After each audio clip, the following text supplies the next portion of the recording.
Hey guys, welcome to Precious Cargo. I'm Precious, and today I am joined by one of my longtime friends, Kat Scarlett. Hi, Kat. Hey, thanks for having me. Anytime. I'm so excited. So, Kat is the host of Glo Eco Podcast, as well as the founder of my favorite skincare line, Glotanicals. And we have known each other for quite some time now, actually. I think it's been well over a decade. Yeah, for sure. We met in college, Go Vols. Go Vols. Yeah, I know it's crazy. Like we met at like a very just when we were like babies, like kind of Yeah. figuring things out, and it's Yeah. so interesting just to see kind of where our journeys have taken us since then. And Mhm. that's what I love about having like longtime friends is kind of like seeing that evolution is just really interesting and like one of my favorite things ever. Love it. We actually met when we were both into fashion, and you're still, I'm guessing, kind of in the fashion industry in a way. We'll get to that later, but we Hmm. met doing like Knoxville and Chattanooga Fashion Week. Both moved to New York around the same, literally the exact same time, actually. Hmm. It was wild. Do you miss being like knee deep in the fashion industry?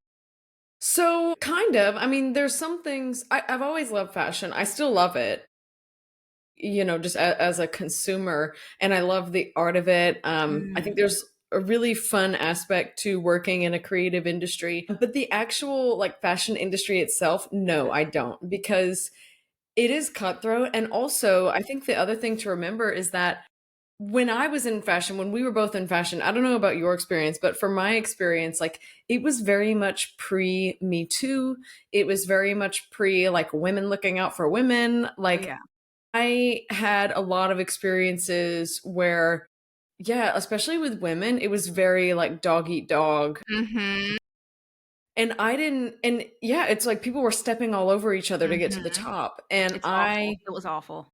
yeah, like I do not miss that at all. Yeah. It wasn't until, thank God, I ended up in tech right after fashion, where for the first time I was working with really successful, like badass women who Mm. were nice and wanted to like help you out. Well, And I they love were all from like tech and finance. And I'm so grateful for that because I think if I hadn't had that experience early on, I would have thought women had to be mean to each other to be Yeah. successful. Yeah. No, it was like I remember I forgot which fashion show it was, but it was like my fifth venue working in, and I had an idea, and I told my colleagues at the time, like, "Hey, we're missing these things. Why don't we do this?" They literally ran back and told our manager, and they were like took full credit for everything, and I was just like, "That wasn't even your idea, that was my idea, and now you're being praised for something that was my idea." But I didn't care enough, I think, to be like, "Hold on, like, no, that's my idea," and then they got promoted the next season, and I'm just like, "Those were my ideas." Like, that's literal what, intellectual property theft now or something? Like, Yeah. I was just like, "Okay, well, whatever." Honestly, like, you guys be my guest, enjoy eating your carrots for the rest of your life because they don't pay me enough to be here anyways. Like, I mean, we're only making $15 an hour in the fashion world, and it's like, "Hi, I'm hungry." Like, I was literally like, I refused to ask my parents for help after I moved, and I was Mhm. literally living on carrots for, like, 3 months straight. I Yeah. was starving. Yeah, no, for sure. And like that's the other reason why I left as well because I was making like 30K in like a Mhm. full-time job. And you were living in And Brooklyn. yeah, I was living in Brooklyn. And the other thing is like people think that you make a lot of money in fashion, but Mhm. what they don't tell you is that a lot of the people who make it to those like top jobs, they look like they're making a lot of money because they come from money. Like they're probably making 100K, but it doesn't matter because like they don't need a salary. Mm. And I've noticed too, like a lot of the people, like I was in production, so I was like the behind the scenes person. And I noticed that like a lot of the people who could take a lot of the internships and who could take a lot of the things were the people who weren't working. Like Yeah. I had to pass on so many different internships because I needed to have a full-time job in addition to 18 freelance work like jobs because I needed to survive. Like, I needed to pay my rent. I needed to make sure I had food on the table. Like, I needed to make sure I wasn't actually starving. And a lot of these people, like, came from money. They had their Mhm. parents pay for everything, and it's like, yeah, I could have asked my parents for that, but, they were like, "You're not gonna make any money in fashion, don't do it." And so I'd had to prove a point, and so I refused to ask them for help. Yeah. I kinda did something similar, and I just racked up, like, a lot of credit card debt. Yeah, I Yeah. mean, that's the secret, like, it's not it Uh, is a fantasy in some ways, like, mhm. just because you see someone out there doing the thing, don't mean that they're actually successful. Like, I literally would go on dates with men just so I could have, like, food. Like, that would be my dinner and my lunch and dinner for the next, like, couple of days. When I wanted to go somewhere nice, I would go on a date. Like, forget nice, I didn't care if we went to Buffalo Wild Wings, like, I just wanted something to eat. Yeah, The things they don't tell you when you go to art school.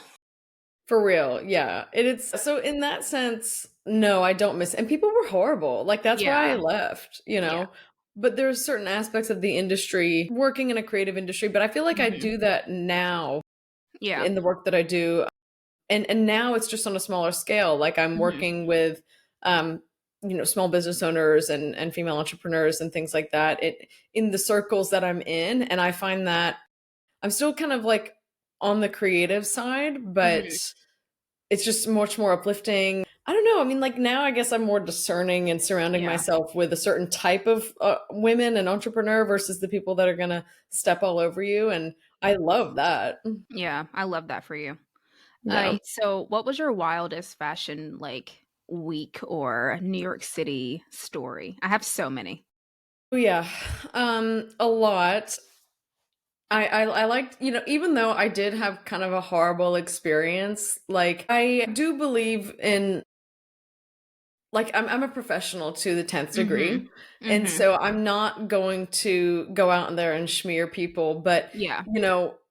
I can tell like some kind of like private behind the scenes stories. Like I remember like I was an executive assistant and like I wasn't allowed to like eat anywhere near my boss. Like if they saw me eating a banana, they would be like, "You're gonna get fat. Like, you can't do that." And Like, I was like, literally, The Devil Wears Prada. Okay, 6.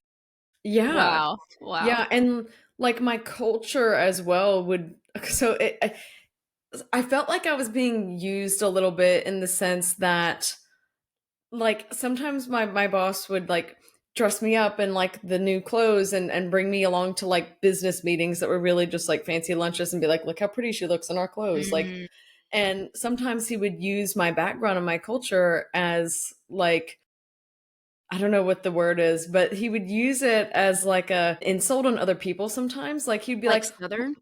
yeah, so, I'm from the South, I'm from the Appalachians, I'm from the Smoky Mountains, just like Mhm. Precious. And he would say, like, look at Kat, she's from Tennessee and she has more class than you to Oh other my people. god! For real. And he would kinda take me as, like, a project, like, "See, I taught her everything she knows." And then sometimes, if depending on the mood, he would be like, "Kat, you know nothing, you're from there, like, just shut up," like, so sometimes it would be used as, like, a weapon against other Oh people, and, my like, that was gosh. surprising. It was really funny, actually. Wow, that is so as if people from East Tennessee can't be cultured. That's so weird. Yeah. Where was he from? France, I think. Well, alright. We're just gonna So leave it we at that. think, we're not really sure. So he claims. Yeah. Wait, so whenever you were did you ever do, like, anything with, Fashion Week or anything when you were up there? Not in New York, I only did the Okay, smaller ones. I snuck okay. into some shows, but I didn't Yeah. work Oh, it them. was so easy to sneak into. Are you kidding? Like those they're the security was like a joke. But I will say, like, New York gets a bad rep as far as like people being rude and different things. Like, yeah, when you're working in certain industries, sure.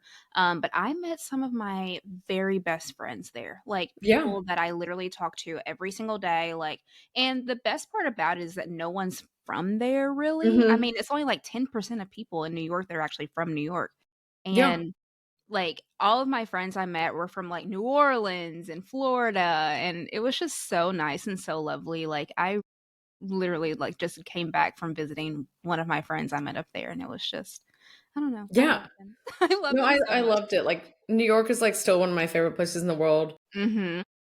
Yep, I also think people are very nice there, and it's I always tell people, like, if you're in your early 20s, especially, like, if you're, like, graduating college and you're trying to figure out what to do, just go to New York. Like, there are Yeah. so many people there in the same boat. It's kinda like second college in a way, Yeah. Yeah. because everyone's there just trying to make it. It's easy to see people, like, there's vibrant social life, like, I think going in your 20s is, like, the best thing you can do for your career, for your Yes. life, because when you're older and you're used to, like, another kind of lifestyle, it's hard. Mhm. Like, I think it would be hard for me to go back to living in, like, an 800 square foot apartment again, but at the time, it was awesome.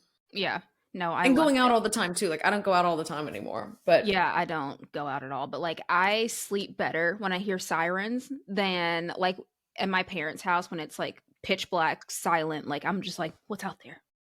What was that? Was that yeah, a bird?" Like, I don't know. I, like, love, like, the city life. Like, I'm a big city girl me more too. than I like the just a small balance though town. of both. Yeah. Sometimes I'm really but, like, it depends on the city. Like, San Francisco, I Mm. find draining, but I feel so energized when I'm in New York, it's Yeah. crazy.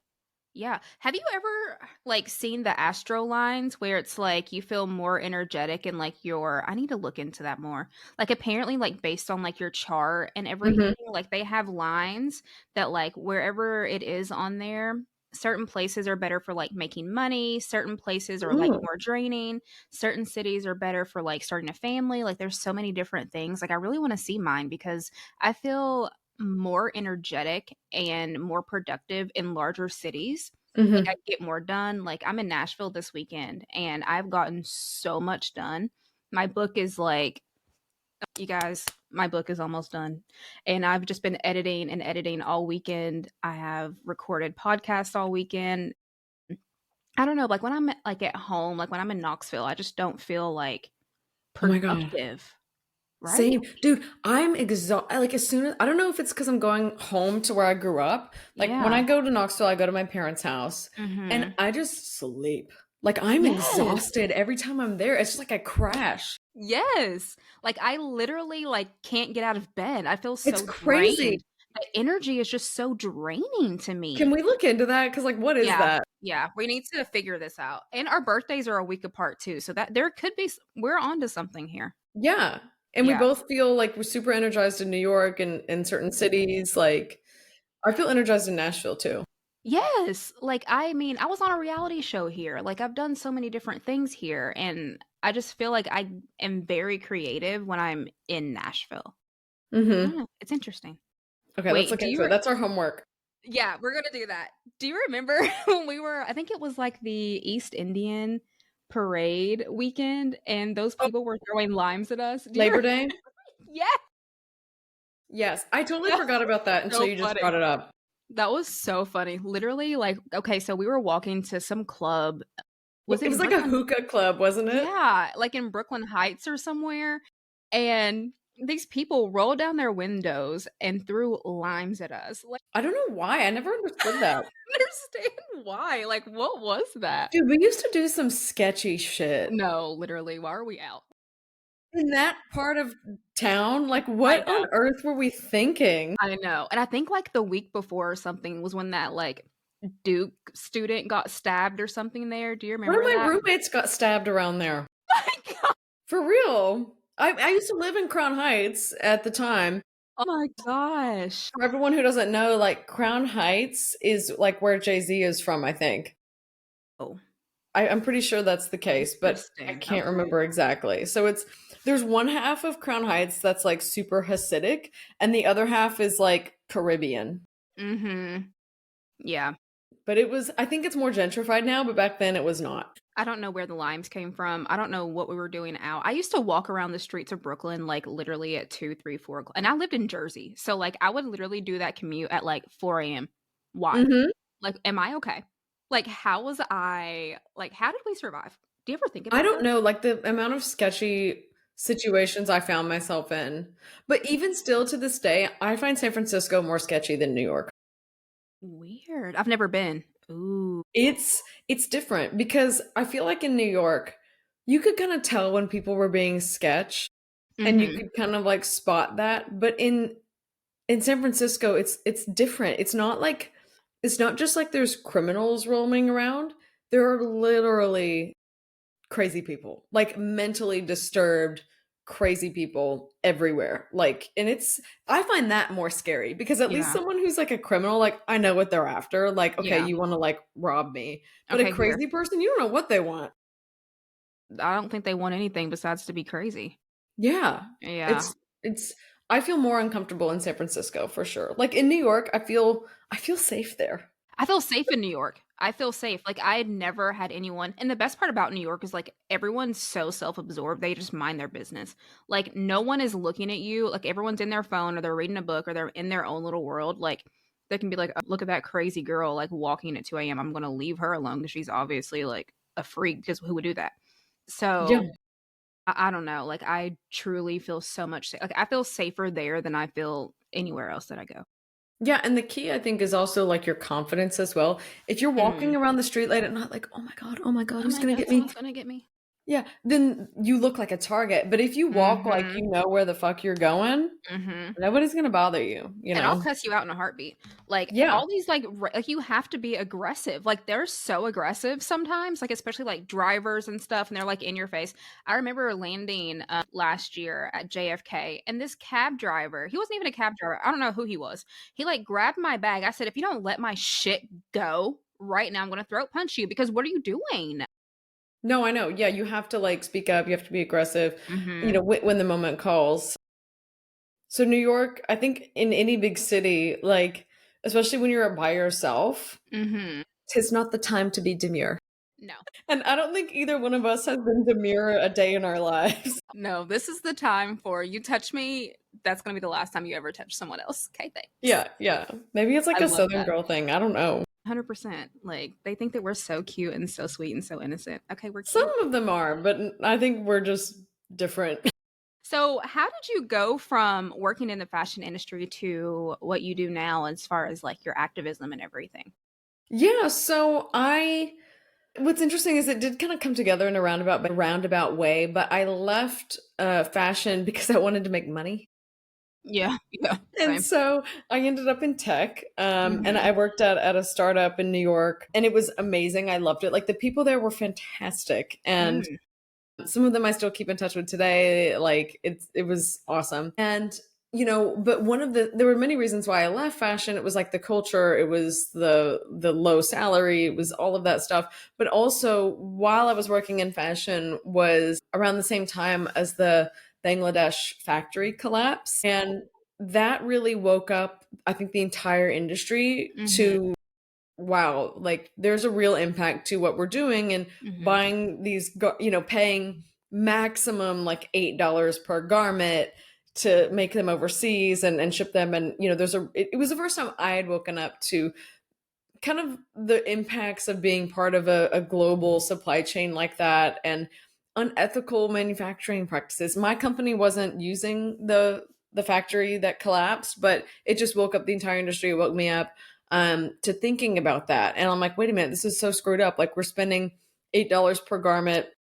max. Most of them were much cheaper than that, selling them for $120, $150 and pricing them to be marked on sale and to end up at resale stores. And like it seemed useless and wasteful to me.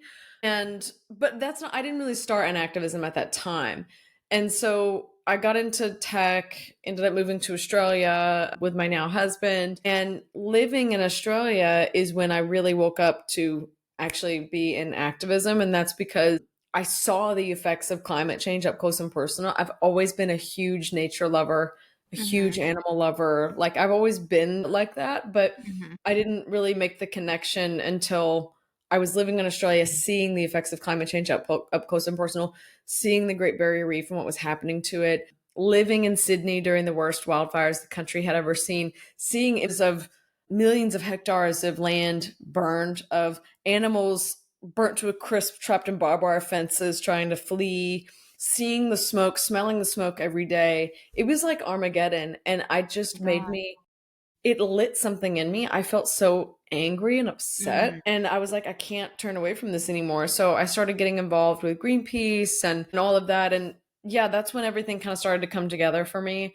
And I started the skincare brand at the same time Mhm. because I was looking to be more low waste in my life, but I'm also a bougie bitch at the end of the day. And everything that was low waste at the time was like, use this bar of soap and coconut oil for your entire body. And I was like, that blows. So I wanted a luxurious, effective skincare product that met my needs as a skincare junkie, as someone who likes luxury beauty, that was truly sustainable and not just greenwashed. And that was 5 years ago. And my activism journey has continued since then, being involved with Greenpeace, more recently, Al Gore's Climate Reality Project, and just learning along the way, starting a brand and then starting a podcast. But I do look at things a little differently because I think I did start out in the fashion industry and I've seen kind of behind the scenes of making products like that. And so it wasn't a one for one. It was a long winding journey, but I think it all kind of comes together and we have those experiences for a reason. I love that. I actually really love like how you turned your passion into purpose. I feel like Mm, I know we talked about it on your podcast too, about finding your life purpose and how important it is to have a purpose. And if you don't know what it is, the different modalities that you can take in order to find that and to go there. And I love that you used your life experiences to take you to where you are now. It's beautiful. It's really, especially like when I have my friends on here and it's like we've been on these journeys together for so mhm. long.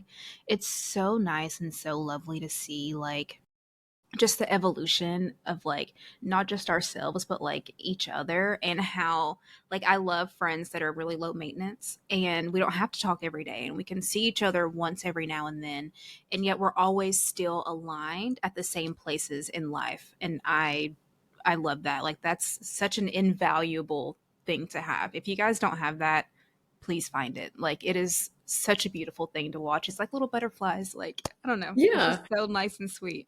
Yeah, and I think trust also that sometimes friendships as well take different paths. Like Mm. I moved when we left New York, we kind of lost touch a little bit because we were Mhm. going on, not for any particular reason, but just because I was moving to Australia, you were kind of moving back to Tennessee. And, it was just kind of a natural evolution of like, we just were kind of going in different paths. And then we ended up reconnecting at the Mhm. exact right time when we were, I think, energetically aligned and Yeah. in a similar headspace again.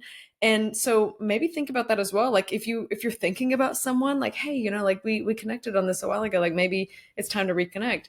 Like follow Mm. that gut instinct because Yes. it's okay for friendships to go through different phases, and because your life goes through different phases. I was just living in Australia. Like Right. that's all it was.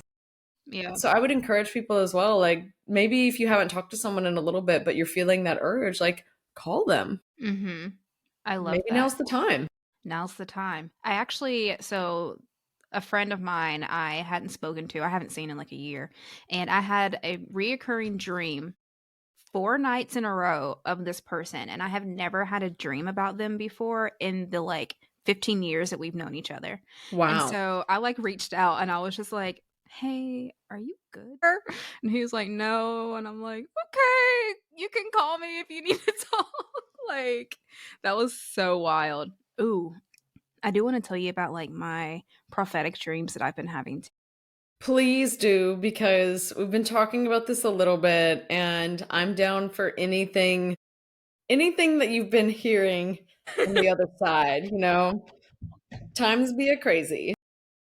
So, I'm literally skipping over, like, 2 sections, we can go back to them later, but, like, I had a dream that okay, this is so off topic, but all of my I have to dreams that know. I've been having have been coming true, like, from the past, like, 3 to 4 months. So, I had a dream that I was in Walmart, like, 4 months ago searching for dog stuff. Like, I was searching for a dog bed, I was searching for, like, food and everything, and I was on the Do you phone with have a my dog? mom. It gets creepy. Oh, right, yeah, so this was, like, 3 to 4 months ago before I even moved, before anything, right? So, my parents have lived in their home for and I wrote it down, I have a dream journal, I write down all of my dreams. My parents have lived in their home for about 25 years. It's a farm, it's very far out, like, there's no way to find it unless you know where you're going, okay? Mhm. There was a dog last week. that showed up on the front porch of my parents' house. My mom, they're rarely home. And so she sent me a video from her Blink camera. And she was just like, "Hey, do you care to go by the house and check on this dog that just showed up on the porch?" Dude, a dog just showed up on the porch, and what do you know? I'm looking for the dog bed. I'm looking for, like, I'm literally doing all of those right. Isn't that insane? Mhm. Isn't that insane? That's I have crazy. never taken care, aside from Alex, I have never taken care of any, like, other living person before in my life. Any living anything. Like, I've never had my own pet. Like, I had Yeah. a fish once, but it lived, like, a week, I got it from Walmart, you know? Yeah. And, like, I have no idea how this dog just, like, popped out of my dream and came to life in 3 months, but she did, and now I have a dog. And she Wow. is yeah, her name is Lady. She's perfect. I love her. Oh my Um, god. I know, it's so weird, and so that leads me to the dream that I had a couple of nights ago. So I had a dream that it's election season in the US. I know we have some listeners who are in other countries, but it's election season in the US, Mhm. and it's a crazy time because we are dealing with people who are in a cult and they don't realize they're in a cult, and it's really scary sometimes. Yeah. They exhibit cult-like behavior, I should say. I don't want to Yeah. get sued. And I had a dream that the election was a landslide. A landslide. I Yeah. hope so, man. Let me tell you, all of my dreams have come true. There is not one thing that has ever come out of my mouth that has not come true. And I don't mean to sound like crazy or cocky or like whatever about it, but like I am extremely prophetic. Is prophetic a word? I'm extremely prophetic, and it's just a beautiful gift that I have. I mean, even like remember when I was telling you about like the guy that I was going to marry? Yeah. Like, I already know these things, like, these are just things that, like, anytime I say it, it happens, it just is what it is. So, Homegirl's winning in a landslide, and I'm very excited about it. Dude, I hope so. I am like very nervous about it. Like I'm trying not to think about it too much because I started getting more engaged in politics, I would say in 2016 when Mhm, Donald Trump won. mhm. And I think that was when a lot of us woke up to, holy Yep, shit, we actually need to be engaged here. Otherwise, this, and the Electoral College really needs a little rework as well because yeah, there's no reason someone can win a popular vote and lose the presidency. Like, that what to me, that is what really woke me up to it. I was just like, "Wow, this is actually insane." yeah. And like we have to stay engaged, we have to keep Mhm. working. But I think from like 2016 to like 2000, like 18, 19, like, and I was living in Australia from 2018 as well. And like, I would wake up every because of the time zone difference. I would wake up to like notifications of like another Supreme Court justice stepped down, and blah Mm, blah blah. Trump did this, Trump did that, and I was driving myself crazy. yeah. Like, and I was like the It was so funny because like I would get like drunk at like dinner parties and start like railing on politics to everybody. And my husband had to tell me like, Kat, these are all Australians. They don't give a fuck. Like, stop like hammering people about this. And I was like, oh, I'm that person. And so I had to rail it back. And so I try to like do my duty of like Mhm. speaking with representatives about climate policy and things with the organizations I'm a part of, voting, getting involved in local initiatives. That's where I put my energy. I don't put my energy in reading every freaking headline and getting worked up about everything because it is a waste of energy Mhm. and My it turns me favorite into a psycho. no, it's literally like my favorite are the people on Facebook who are just like ranting. They'd never watched the debate. They'd never like listened to an actual them like speech where they're talking about policy. They were just like, Yeah. "Well, my cousin John Boy said that," They're and I'm eating the pets. oh my god, I can't. I can't. Like, and I'm speaking from someone who, just like you, like we were raised in a very conservative town, and I don't even want to say conservative because I feel like that puts a bad name to conservatives. But like, I don't know how to kindly like say it's a cult. It Okay. is. It's a cult. Like, so these are people who are in a cult and they're going crazy and literally like by my new job. there's a Mhm. red light and they camp out there every day. Oh, And I'm just like, you guys don't have anything to do. Like, you're talking about people stealing your jobs and doing this and doing that. Go to work. Like, why do you have time to sit here and do this? I work like 18,000 jobs. Like, how do you have time for to sit real. here all day and camp out with like your little flags and everything? Like, it's psychotic. It is. It's psychotic. Well, it's crazy, and, like, I'm okay with people having different opinions than Yeah. me, as long as they're informed opinions. Mhm. But the thing is, a lot of these people will say, like, "I don't like Harris Walls, for instance, or Barack Mhm. Obama. I don't like them because of this XYZ." And it's like, you know, Where'd that's you get not that a information? fact, right? Yeah, like, where Like, did this that's not a information come from? yeah, and it's not a real thing. Mhm. They don't know anything about the policies. Mhm. They don't know anything about Trump's policies, which actually hurt blue collar people in America, but they don't Mhm. give a shit. That's why it's a cult, because it's like, can you name a single one of his policies or one of the things that he did in office that you Right. agree with? Right. They can't. My There's even some favorite. things that I agree with that he did in Mhm. terms of I can't remember, not many things, but for instance, I can't remember exactly what it was, but it was like making it legal to go after manufacturers of the opioid crisis and Mm. letting certain types of criminals off on shorter sentences. There's a little bit of prison reform. I am not too prideful to say that, yeah, that's a good policy. I don't mind that. Yeah. But on the whole, absolutely Yeah. not. Absolutely not. No. Honestly, he lost me with like the Central Park 5 situation and like Oh, my favorite, so everyone knows that I have fertility issues. Someone literally came up to me the other day and they were like, "Why are you not voting for Trump when he wants to make IVF for free?" Okay, what? it gets worse. So, I don't think people realize that the people who are having these later term, let's just give them their buzzwords, the late term abortions, right? Yeah. So the people who are having these things and the people who do need those are more than likely like someone like me who would be going through fertility treatments, who does have a one, like each embryo is only 33% chance like to be effective to even take, and it's like, you want me to carry a dead child like to term? Like, that Yeah. doesn't make any sense. Like, no, like you can't have one thing and then also be preaching something completely different and think that's Mhm. going to connect. It doesn't make any sense.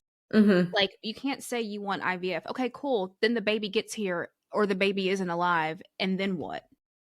Yeah. Like, okay, cool. IVF is free. Then what? What is the next step?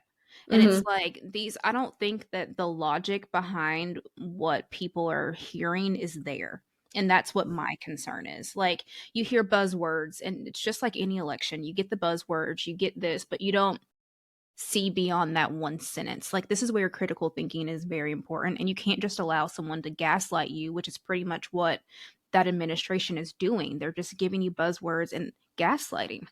And someone literally told me the other day that the reason why they were voting the way they were voting was because of how eloquently Vance spoke at the debate. And I'm like, so you're okay with someone lying to you, and just because he's an author, yes, he's going to speak eloquently. Like, Mhm. he's an author. That he writes for a profession. Like, so you're okay with someone lying to you to your face as long as they say it with sugar? That doesn't make any sense. Mhm. Like, to me, like the logic behind that was just so like, are you okay? I literally just like want to be like, do you need something? Like, what can Yeah, I I help know. you with? It is sad and concerning, honestly. Like, and I'm not trying to get political, even though we've been political for 15 minutes. I'm not trying to get trying to get political, but like, there are certain, like, I have very close family members who are completely opposite as me, political wise, which is fine. But we're not, I don't think that they sometimes realize just how harmful certain things can be. And Yeah. that's my only concern. Like, a lot of the things that you all say that you like and you agree with, like, can be very harmful. Like, you're so against abortion, that could be harmful towards me whenever I do decide to have a child. Like, I Yeah. don't think that, like, just because you decide you don't want that for your life doesn't mean someone else doesn't need it in theirs. Exactly. And I think that's Something that I've noticed as well, especially after living abroad, is that I think a lot of Americans have a very individualistic point of view Mhm. where they look out for me and mine as opposed Mhm. to us and a collective. Mhm. And I think that is one of the biggest problems. Like, Yeah. I don't believe that's right. So I am only looking at my point of view, my Mhm. religion, Mhm. XYZ, without thinking of it in a broader context or as a collective or how things impact other people. Like, we don't Mhm. have that community collective point of view as Americans. Right. I listened to your election episode yesterday, actually, and there was a point that you made when you were speaking about, I believe Mm. it was when you were talking about Gaza and Hmm. how the suffering of one person, like it really struck home for me. Like I rewound it so many times. I was just like, sure, let me hear that again. Sure, let me hear that again. When you said that when one person suffers, Hmm. we all suffer. And I think that's very important, especially as we do enter this election next week and we do, start getting into the holiday season. Like there are a lot of things going on with Israel and Gaza right now. And I think it's really important to remember that we are all one race, and that is the human race. And we Yeah. are all one piece of a universal collective body. And when you suffer, I suffer. And when I suffer, you suffer. And if we could stop the suffering for one another, we would be so much happier and so much wholer as a people. Hmm. Yeah, no, absolutely. And I think, and I'm not afraid to say, like, I'm definitely a supporter of Harris. I will definitely vote for her, but I disagree with her and Biden on their stance on Gaza. Like, I agree. I I'm agree. not going to shy away from that. Like, will she be better than Trump on on that front? Yeah, absolutely. Hmm. But you can still say that you disagree with them, you don't support them on that. And you see the climate, people in climate kind of starting to rally behind that. And I have to say, I did used to think of it as separate until I have some friends, who are of like Middle Eastern lineage and have family over there and things. And it was one of my good friends that kind of pointed out, like, hey, I just want to, kindly call you out on this. Like, these aren't separate issues, they are Mm-hmm. connected. And so I had to be called out on that because in my head, I was trying to separate the issues, Yeah. of climate versus our support of the war in Gaza. And I started to think about how, and what we see, I think one of the best things about the climate movement and the environmental movement is that we're starting to look at things more holistically because, yeah, when you go and you drill for oil in this one place, like, it doesn't just affect that one place, it affects the entire world. We are a holistic, interconnected ecosystem. Nature is an interconnected ecosystem.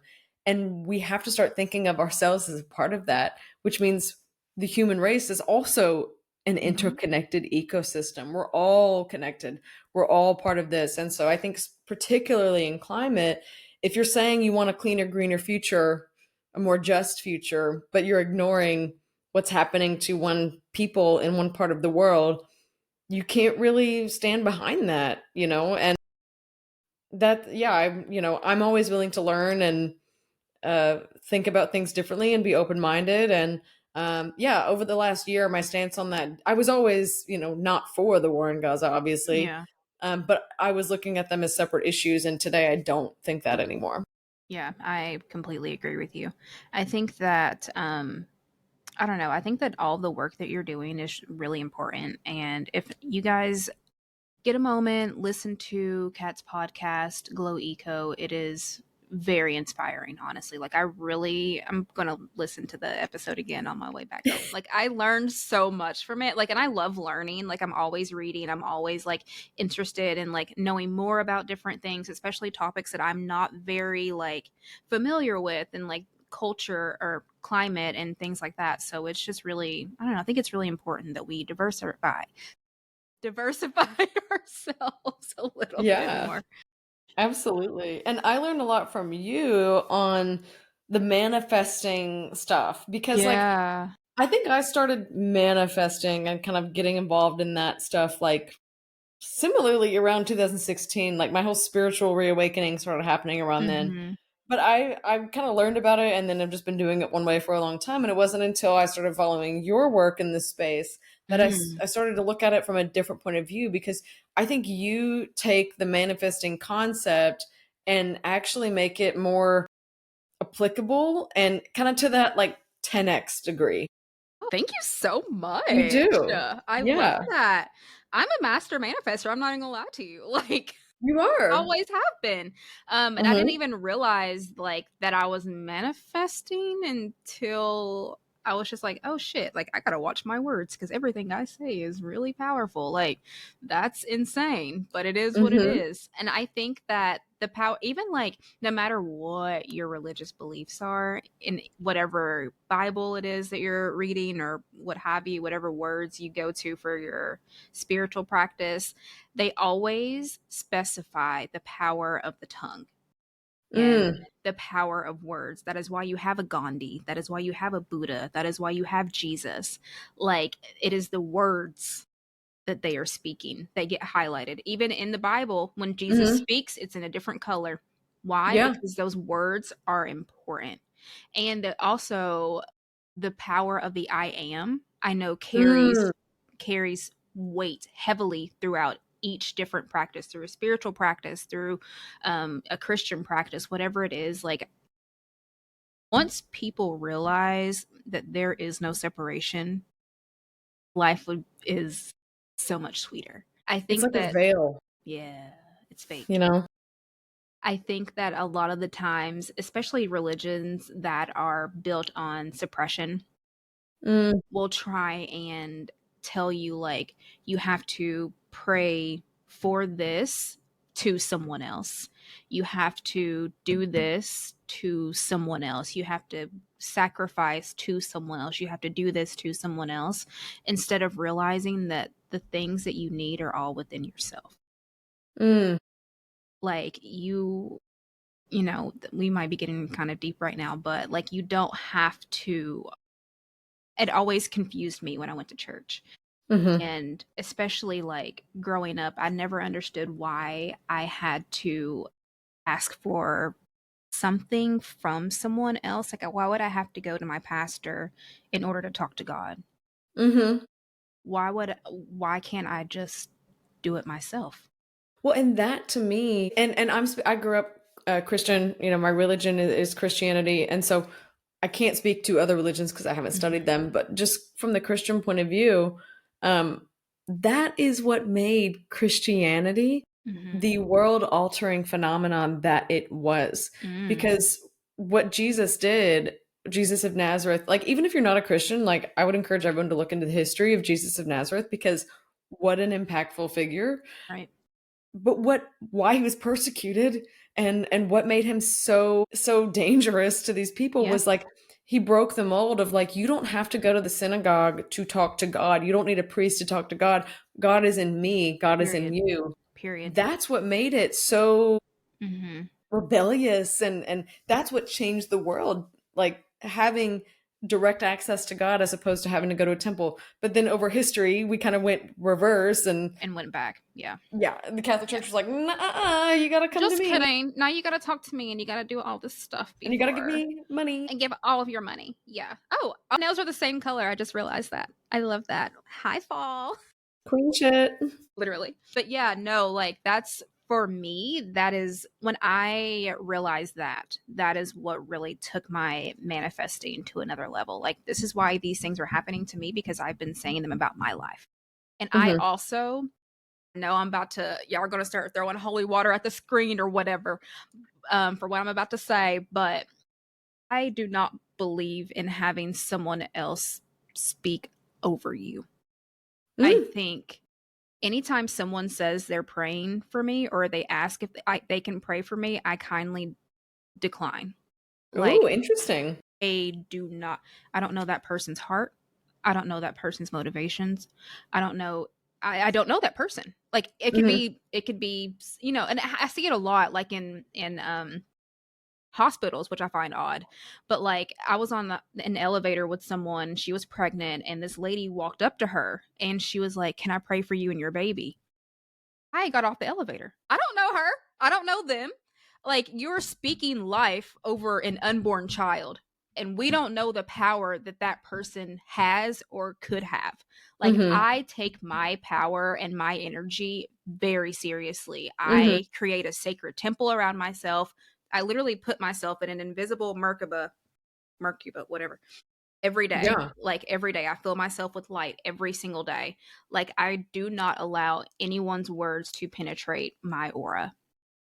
And Yeah. I think that when you get to a certain level of spirituality, like, it's fine if you wanna, like, go to your prayer circles and stuff, like, that's no big deal, I'm assuming, but, like, I know for me and my spirituality practice, like, I will not allow anyone to speak life or death or whatever over me because I don't know the power of their tongue. Yeah. But And what do you think about the concept, I'm just curious, of like sending someone positive intentions? Because that's how I've always looked at prayer. Like, how, what do you think about that? Like, if someone's like, I want to send positive energy, I want to send positive intentions to this person. What do you think about that? I personally, I do this thing in the Akashic records where I remove negative thought forms.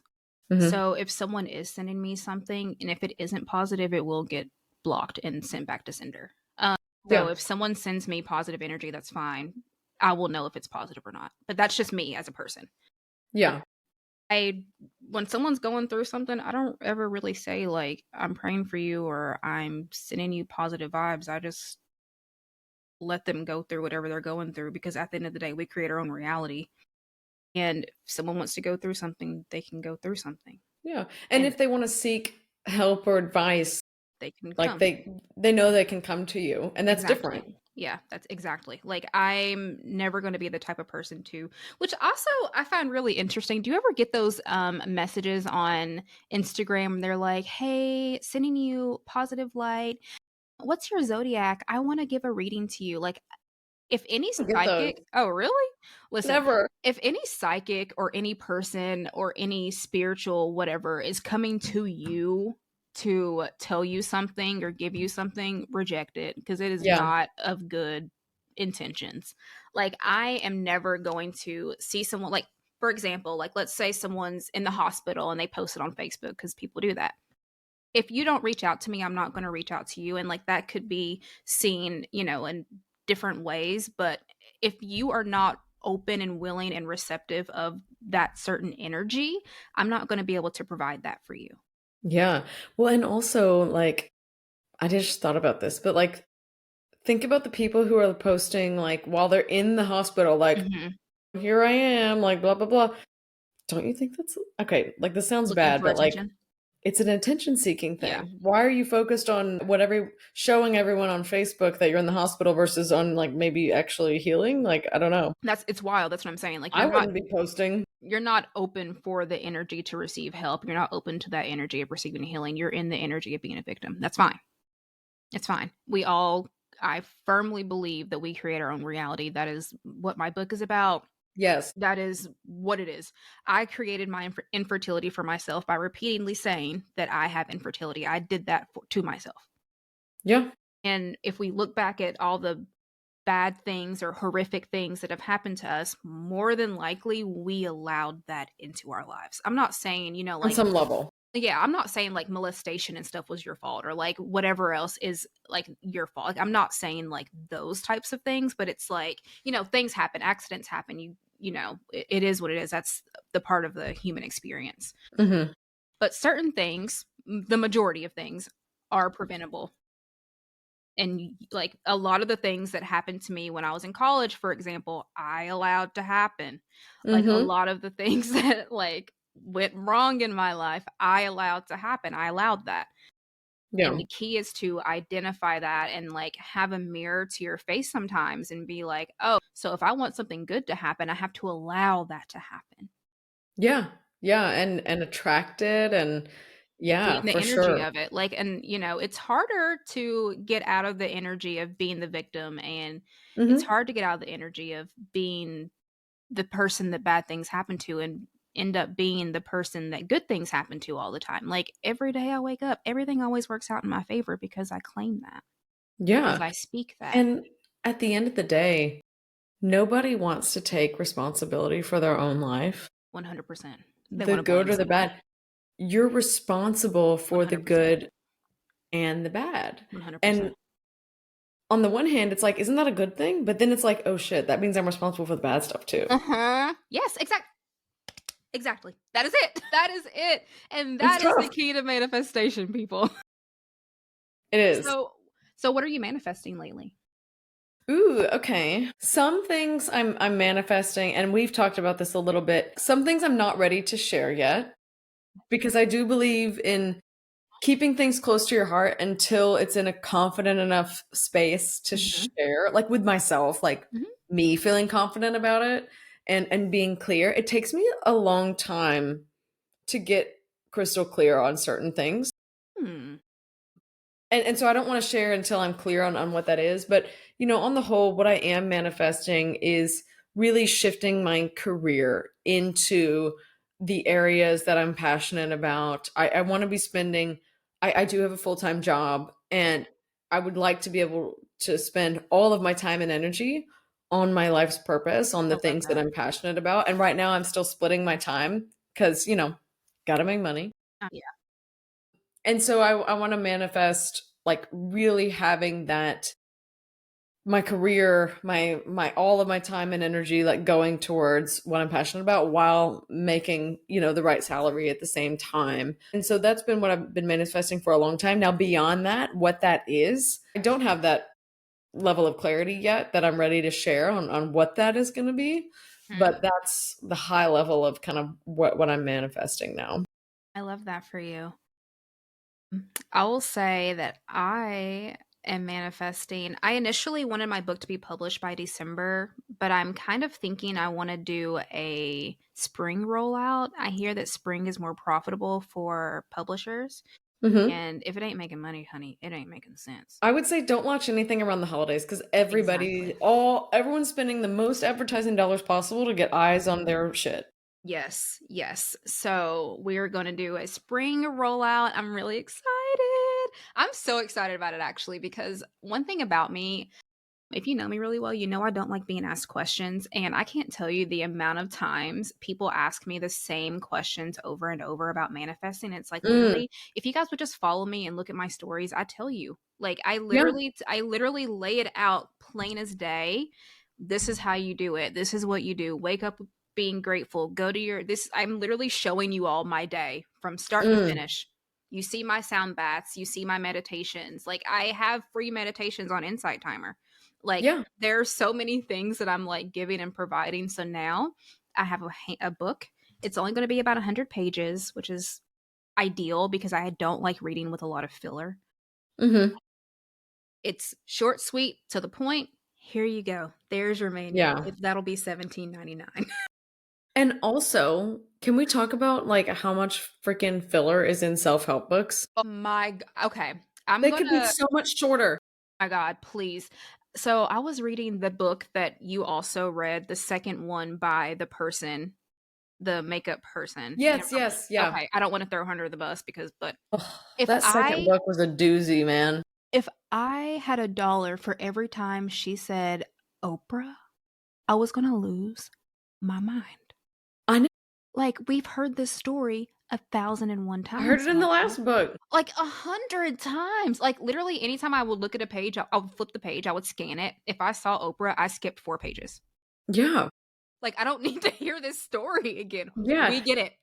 We And get it. and and I'm like maybe other people are like getting a lot from this, but the concept of that book in particular, I Mhm. don't think I've ever had an issue with. I I was expecting it to be way more profound than it was. Me too. Like I And was it was actually like really disappointed by it. I was too cuz but like I was like maybe I just don't struggle with this. Do other people struggle with this? Like I don't know. I mean, that's something that I was overcoming. And I was like, oh, this is going to be great. Like, she's been in the same situation I am. Like, and now she's extremely successful and I'm extremely successful. Like, we're doing it. I was like, what the fuck is this? I know. I know. I couldn't believe it. I was really How is surprised. this a New York Times bestseller? Like, Beats how? me. I'll tell you how, because she was name dropping the whole time. You know what I'm going to do? I'm going to go back. I'm going to revise my book. I'm going to name drop every single person. Every single person that I've ever worked with, like I'm name dropping. I'm going to name Mhm. drop so bad in there. And then it's going to be no, I'm just kidding. It's already going to be a New York Times bestseller because I said so. Exactly. Exactly. And so I know just to wrap, I know we been talking about manifestation and other things. What is a little piece of advice that you would give to someone or even your younger self for how to overcome blockages? So the biggest one for me that I still have to come back to over and over again, and I'm hoping that I guess I should say I'm manifesting that I can overcome this, is momentum creates clarity and creates more Mm, momentum. Getting started and getting into it is the number one thing for me. And I know that, but I still forget it. And mhm. so I have had, we've been talking about it, like I've had some creative blocks with writing Yeah, for like months. same. But then it's like once I sit down and make myself do it, Mhm. it starts flowing. So don't wait until you feel the flow, create the momentum. Create the flow. I love that. I love that. Create the flow. So I actually was reading, I forgot what the book was, but I was reading it and it said, as a writer, if you feel like you're experiencing writer's block, to just write one sentence a day. Make it a point to write one sentence a day. The next thing you know, you have a paragraph. Next thing you know, you have Yeah. a page. And when I started doing that, I literally finished my book in 3 days after doing Yes. that. Yeah. Like I just like, after starting that, I finished my book in 3 days. Yeah. Like, and then another thing, like for me personally, is realizing that fear isn't real and Mm. realizing that blockages aren't real. Have you ever seen a block? I've never seen a block. I've Yeah, you're never in right. my life seen a creative block because it isn't real. It isn't Yeah. something that's tangible. It isn't something that we're holding. It's something that's man made. My ego made it up in order to God knows what. But Yeah. like it's literally just a pretend imaginary thing. Just Yeah. like in Mean Girls when Lindsay Lohan was like, the limit doesn't exist because it's not real. Have you Yeah. ever seen a limit? I've never seen one. Yeah. And like, can your brain think thoughts? Can your fingers type or write? Then you have the ability to do this. Exactly. Exactly. And I'm also huge on when you have the vision, it is because a future version of yourself already has that. Like there are multiple things in life that I've never wanted because a future version of me doesn't have that. Like I never wanted to be in a relationship with Michael B. Jordan because I'm not in a relationship with Michael B. Jordan in any of my lives, my future life. Yeah. Like, the reason why I want a Porsche Cayenne is because I have a Porsche Cayenne, like Hmm. there are reasons why we want and crave certain things. And it's because in the moment we desire that is the moment our future self gets it. Yeah. Now, what am I going to do to get to it? Yeah. Yeah. Well, and I also believe that God, universe, whatever you want to call it, Hmm. puts dreams on your heart that because they're meant for you. God doesn't put dreams on your heart that Hmm. aren't meant for you, Exactly. I you know? always used to do this whenever I would give this example to like my clients and things pre Diddy scandal. I would always say, I never wanted to be in a relationship with P. Diddy because a future version of myself was never in a relationship with him. And now I got to change it to somebody else. So that's why I said Michael B. Jordan. But I always That's that would funny. always be it because he was like, before he was like, J Lo was with him and like all the hot girls were with him. Lori Harvey was with him. And I was just like, I never wanted to be in a relationship with him because I've never been in a relationship with him in my future life. So now I got to Yeah. change it to somebody else. I don't like Michael B. Jordan an example though. I feel like he's not like hot enough. We got to change. Yeah. Yeah, it's weird. What's interesting is like I met my husband much younger than I thought that I would meet the man I was Hmm. destined to be with. I was 22, but I wasn't seeking a relationship. I wasn't trying to get married. So like I don't know how I manifested that actually. Like I really don't know. It was meant to be. It was destined. Yeah, I yeah. And love I was that. open to it when it did happen. I was like, I wasn't looking for my husband, but I found him. Yep, perfect. All right, now I can focus on something else. I love Exactly. that. Yeah. Well, thank you so much for being here with me today. I'm so excited to chat with you. And I I know. will link the podcast and Glotanicals site in the show notes. Amazing. Thank you so much. Yeah, thank you. Thank you guys for listening. Bye.